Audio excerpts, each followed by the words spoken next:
Hi there, if you're stopping by for the first time, welcome and thank you for pressing play. Do not forget to subscribe to my channel. To my returning subscribers, I say thank you for the love and support. Welcome back. Okay, in today's video, I am going to be taking you through how I made this scrunchy headgear on my head.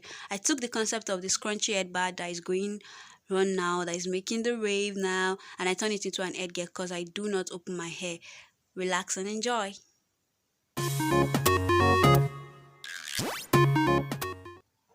Alright, so I took the scarf of the fabric I upcycled some weeks back in one of my videos. If you have not watched it, I'll link the video in the description box. That's the top I'm putting on. I turned it into a two-piece, a mermaid skirt into a two-piece circle top and pencil short skirt. So this is the scarf that came with the clothes. So I took the scarf and I turned it into the statement headpiece I showed in the intro video. Okay, so I'm just trying to take the measurement. So for the fabric, it's a 32 by 46 inches fabric. Yes, a 32 by 46 inches fabric. All right, to make the scrunchie, that's the ruffles in front. Actually, to make this, if you have a satin fabric or a plain fabric, it will make the ruffles show better and make it more detailed and beautiful. But as I just add this and I want to work with this, it also did the job. So it's like a ready to wear headgear. Alright, so I folded the 32 inches into two and then I cut along that line. So that will give me a 16 by 46 inches rectangular piece, two pieces of that. And for this scrunchie, I'm going to be making use of a 40 inches by 10 inches rectangular piece. So that's why I cut along the 30. I folded the 32 inches into two because I'll be using the other half that I just threw somewhere. I'll be using that other half to cut the scarf part, the part that will cover the entire hair. But this is the part I'm going to be working with for the scrunchie. So I folded it and I folded it into a 20 unfold. I'm going to measure a length of 20 inches. So by the time I open it up, it's going to be 40 inches, and then I'll take the breadth of 10 inches. Remember, I said 40 inches by 10 inches rectangular piece. Okay, so I'm measuring the 10 inches right now, and then I'm going to take that measurement along the length of the fabric, and voila. I don't used to get that in voila. Don't worry. So that's what I'm just doing now. I'm cutting it out, and then after cutting this out, I'm going to cut out the piece I'm going to be using to make this scrunchie. To get that ruffle, you don't need an elastic band. You also need a piece of the same fabric but smaller this time. So I'm going to cut out a 3 inches by 15 inches rectangular piece now. So I'm going to take the leftover from one half of the initial piece we worked with that I just cut out. I'm going to take it out, and then I'm going to cut out a 3 inches by, so I folded it and I cut out 7.5 inches by 3 inches. So by the time I open it up, it's going to be 15 inches by 3 inches, and that's what we're going to be using to make the ruffle. So we are going to insert it into the longer piece. Okay, let's work on the longer piece now. So for the longer piece, I'm going to fold it into two, like so. I'll fold it into two, and then I would fold it again. So now I folded it, is this horizontally? Yes, horizontally, and then I would fold it again vertically. So that way I'll be able to work on it. So what I want to do now is to get a tapered effect towards the end part. So to get that effect, I'm going to reduce the width of the fabric by 2 inches. So that means I'm going to be having about 6 inches there. No, 4 inches. I'm going to be using 4 inches. So remember, it was 5 inches before, because I folded it into two. It's going to be 5. So I reduced that 5 into 4. That's going to be 8 inches when I open it up. Just follow what I'm doing. So I took 4 inches up, and then along the width I took 8 inches, and then from that 8 inches I'm going to connect to that 4 inches mark, the 1 inches I took away from the length, and then from the breadth 8 inches length, that way. And then I'm going to cut it off to give a slant, a tapered shape towards the end of the fabric. You know how scrunchies are, headband, you know how they are, it just goes tapering and then big and then tapered back, that kind of effect. So that's what I'm trying to achieve. So now we have it. And then I'm going to stitch along that line by a quarter of an inch. Just stitch along the line by a quarter of an inch, and then I'm going to do that off camera. So now I have stitched it, as you can see. I'm not sure if you can see that. So yes, I have stitched it, and then I'm now going to turn it out. You don't need a loop turner to do this. You can just use your hand to do it, but if you still want to use a loop turner, it's not bad, it's good, it gets the job done. So I'm just going to turn it now. As you can see, it's easy to turn. Let me just speed this up a little so that we don't waste so much time on this. Alright, so after that, I'm going to lay it flat, making sure that the seam line is facing upward, because that will be our wrong side. So the seam line is facing upward as opposed to being by the side, if you get what I'm saying. So the same way it is there. Okay, remember this piece we cut out, the 3 inches by 15 inches piece we cut out. So that's what I said we're going to be using to form the ruffle. So I just attached a safety pin to one hand, and then I pass it through the entire loop we formed. I'm going to pass it through that channel all through.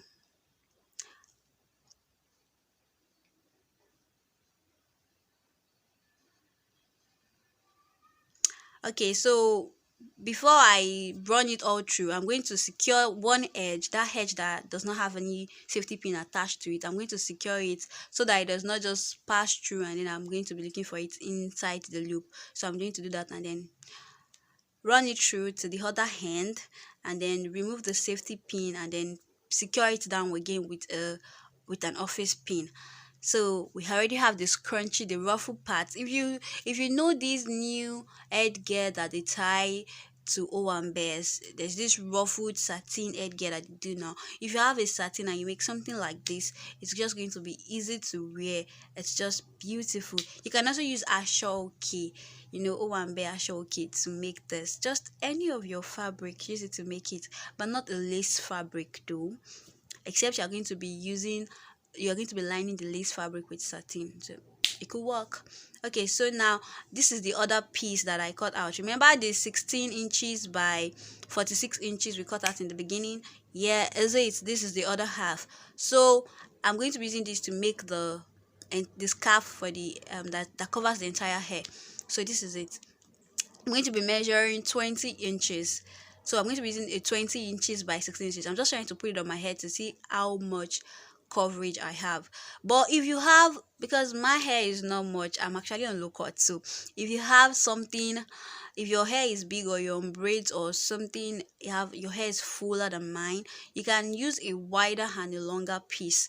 So instead of 20 by 16 as I am using, you can use a 25 by 30, so that will give you more coverage, is that, if that's the word. So that is it. So I just took 20 inches along the, is it length or breadth now? Okay, then I measured 2 inches like that. I'm going to form a fold. You know that if we want to tie scarves, we don't tie our scarf, we fold an inch or half an inch, or so in this case I'm using 2 inches. Remember, this is because my hair is not much. So now if I fold in 2 inches, that means I have 18 inches left of the length, and for a fuller hair that might not work. So I did that, and then I took it in by a quarter of an inch down, and then secured it with a pin, and then I stitched it all along, as you can see what I am doing. So I did that, and then I'm going to stitch all along that line. And then don't forget to also, if you have rough edges or frayed parts, part that needs to be neat, yes, that I just need to tuck in, don't forget to do that. So now this is how I'm going to be placing the ruffle on it.